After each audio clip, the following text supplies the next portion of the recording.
तो हेलो दोस्तों, आज हम बात करेंगे the last man on earth series के एपिसोड 1 की।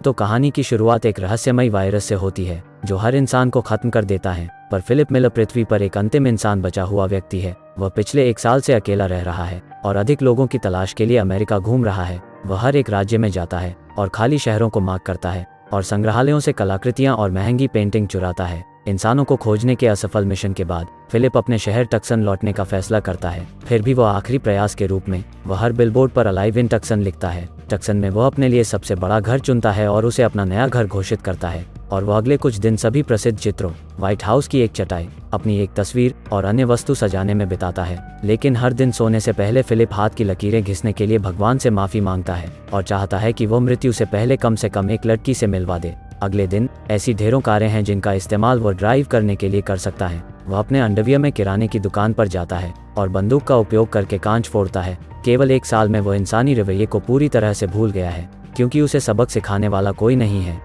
वह सब कुछ करता है जो वायरस से पहले सिर्फ फिल्मों में दिखाया जाता था, जैसे स्टोव में डिब्बे के ढेर को नष्ट करना और सैकड़ों एडल्ट फिल्मों को घर लाना। समय बिताने के लिए वह खुद के साथ रैकेट बॉल खेलता है, लैंप और एक्वेरियम का उपयोग बॉलिंग पिन के रूप में करता है और कारों को एक दूसरे से टकराता है। यह उसका पागलपन उसे अकेलेपन से निपटने में मदद करता है। लगभग 1 महीने के बाद वह अपनी बुद्धि खोने लगता है। इसके अलावा उसके जन्मदिन पर अकेले रहना उसे वह सब कुछ याद दिलाता है जब जीवन सामान्य था। वह अपनी माँ, अपने जीवन और सामान्य रूप से लोगों को याद करता है, जबकि सीन कुछ महीने बाद कट जाता है। अब फिलिप जिस भव्य हवेली में रहता था वह अब कचरे के ढेर में बदल गई है, जिसे वो कभी साफ नहीं करता क्योंकि इसका कोई मतलब नहीं है। वो कई दिनों से नहाया नहीं है और जानवरों की तरह रहने लगा है। घर में पानी की कमी है। फिलिप स्प्रिंगबोर्ड में एक छेद बनाता है और पूल को अपने शौचालय के रूप में उपयोग करता है। वह एक बच्चे की तरह छोटे पूल को शराब से भी भरता है और उसमें से पीते हुए उसमें नहाता है। फिर एक दिन वह बार में जाता है और बॉल पर चेहरे बनाता है, उन्हें नाम भी देता है। वो उनसे ऐसे बात करता है जैसे वे उसके असली दोस्त हों, बस यह महसूस करने के लिए कि वह अकेला नहीं है। रात में वह एक बॉल को कपड़े की दुकान पर लाता है और एक पुतले से बात करता है जैसे वह उसे पसंद करता है। और जब उसका हाथ टूट जाता है तो फिलिप अपना दिमाग खो देता है। फिर वो फैसला करता है कि वह अब और नहीं जीना चाहता और वह पहाड़ी पर जाता है। वह अपने सभी बॉल फ्रेंड्स को हमेशा के लिए याद रखने का वादा करते हुए उन्हें विदाई देता है। फिर वह अपनी कार को पूरी गति से चट्टान की ओर लाता है, लेकिन अचानक वह दूर से धुआं उठता हुआ देखता है और टकराने से पहले कार को रोक देता है। फिलिप को अपनी आंखों पर विश्वास ही नहीं हो रहा है और वह तुरंत धुएं का पीछा करता है और वह तक पहुंचता है और उसे कुछ ऐसा दिखाई देता है जिसे देखने के लिए वह पिछले 1 साल से भीख मांग रहा था। किसी ने अपनी ब्रा को धूप में सुखाने के लिए छोड़ दिया है। फिलिप उसकी गंध लेता है और वह इतना हैरान हो जाता है कि वह बेहोश हो जाता है। जब वह उठता है तो देखता है कि एक खूबसूरत लड़की उसे गोद में लिए हुए है। वह बहकावे में आकर उसकी इच्छा पूरी करने का वादा करती है और उसे चूम लेती है। फिलिप आनंद ले रहा है, पर वह उठता है और उसे पता चलता है कि वह सपना देख रहा था। उसके सामने वाली लड़की बदसूरत तो नहीं, पर उम्र में बड़ी होती है। वह उसे वापस लाने के लिए उसको CPR दे रही थी। हैरानी से वह एक दूसरे से दूर हो जाते हैं, जबकि लड़की का नाम कैरल है। फिलिप उससे पूछता है कि सुंदर लड़कियां कहाँ हैं। तब वह उसे बताती है कि उसे अपने गीले पैंट के बारे में देखना चाहिए। यह पता चलता है कि जब वह बेहोश था तो उसने खुद को तैरते हुए पाया और तब उसने पानी में पेशाब की, पर वह अब आक्रामक रूप से समझाने लगता है कि उसने खुद पेशाब नहीं किया, जिससे लड़की घबरा जाती है और डरकर वह एक बंदूक निकालती है और उसे दूर रहने के लिए कहती है। फिर फिलिप स्वीकार करता है कि उसने वास्तव में पेशाब किया था और वह इससे शर्मिंदा है। दोनों के शांत होने के बाद वह उसे बताती है उसने अलाइव इन टक्सन साइन देखा और यह देखने के लिए यहाँ आई कि क्या वास्तव में कोई जीवित है। हालांकि फिलिप एक महिला से मिलने के लिए मर रहा था, पर वह कैरल को देखने के बाद उत्साहित नहीं है। कुछ देर बात करने के बाद वे गाड़ी से किराने की दुकान पर जाने का फैसला करते हैं। रास्ते में कैरल स्टॉप साइन पार करने की शिकायत करती है, जबकि फिलिप का मानना है अब तो ट्रैफिक नहीं है। वह इस बात पर अड़ी रहती है कि उन्हें नियमों का पालन करना होगा, वरना वे एक जानवर की तरह रहने लगेंगे। उसे बेहतर महसूस कराने के लिए वह रुक जाता है और दोनों तरफ को देखता है।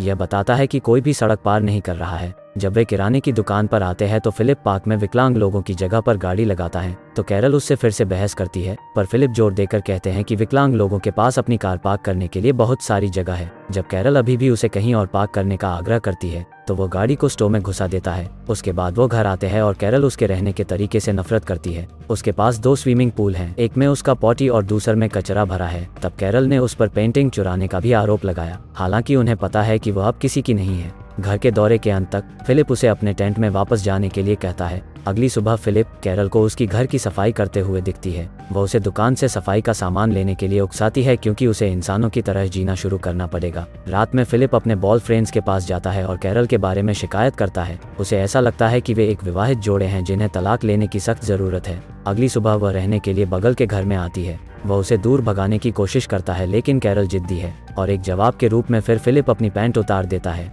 वह सोचती है कि वे चुने हुए लोग हैं जिन्हें पृथ्वी को फिर से आबाद करने का कर्तव्य दिया गया है। फिलिप का कहना है कि वह उसके साथ नहीं सोएगा भले ही वह पृथ्वी पर आखिरी महिला हो।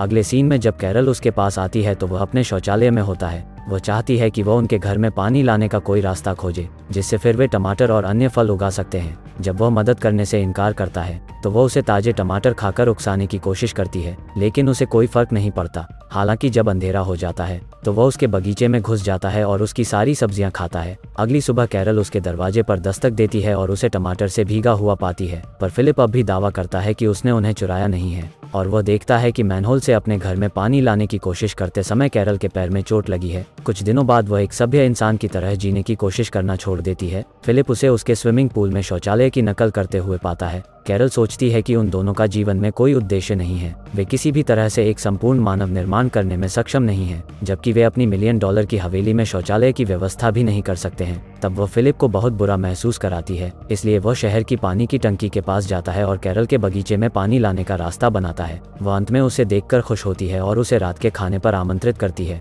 रात में फिलिप लंबे समय के बाद अच्छे खाने का आनंद लेता है और फिलिप का कहना है कि वह अब उसके साथ सोने के लिए तैयार है। हालांकि कैरल शादी से पहले प्यार नहीं करना चाहती। शुरू में फिलिप हंसता है, यह सोचकर कि वह एक मजाक है, लेकिन वह गंभीर हो जाती है। अंत में वे अगले दिन शादी करने का फैसला करते हैं। अगले सीन में वे चर्च में अपनी मन्नतें कह रहे हैं, लेकिन फिलिप को लगता है कि यह आवश्यक नहीं है। पर जब वे चर्च से बाहर निकलते हैं तो मेहमानों की भीड़ उनका स्वागत करती है। फिलिप को पता चलता है कि उसने गलती की है तो वह चिल्लाता है। फिर वह अपने बिस्तर पर उठता है और पता चला कि यह एक सपना था। यह सुनिश्चित करने के लिए खिड़की से बाहर देखता है जबकि दुनिया अभी भी मर चुकी है। इसके बाद आखिरकार शादी का दिन आता है। कैरल सजावट और केक तैयार करती है जबकि फिलिप को उनके लिए रिंग लाने का काम सौंपा जाता है। हालांकि रिंग लाने के बजाय वह अपने बॉयफ्रेंड्स के लिए एक बैचलरेट पार्टी रखता है। एक पार्किंग जगह में चीजों को आग लगा देता है, यहाँ तक कि वह पुतले को अलविदा कहने भी जाता है और उसे बताता है कि वह हमेशा उसके जीवन का प्यार बनी रहेगी। रात में वह चर्च जाता है जहाँ कैरल ने एक रिकॉर्डिंग तैयार की है जो उनकी शादी को अंजाम देगी।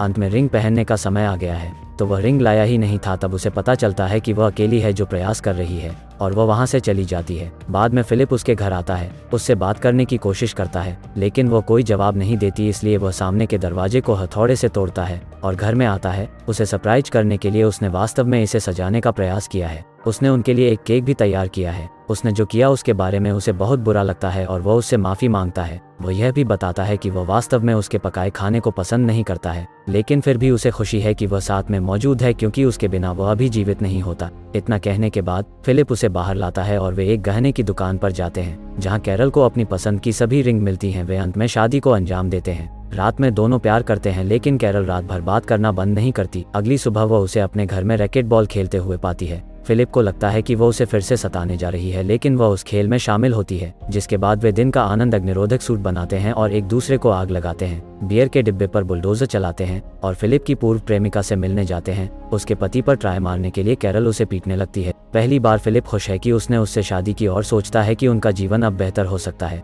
और जैसे ही वे घर वापस जा रहे थे तब उन्होंने अचानक एक जंक्शन पर एक लिमो को टक्कर मार दी। तब हैरान फिलिप देखता है कि एक खूबसूरत लड़की उसमें से निकल रही है, तो उसे अपनी शादी पर पछतावा होने लगता है।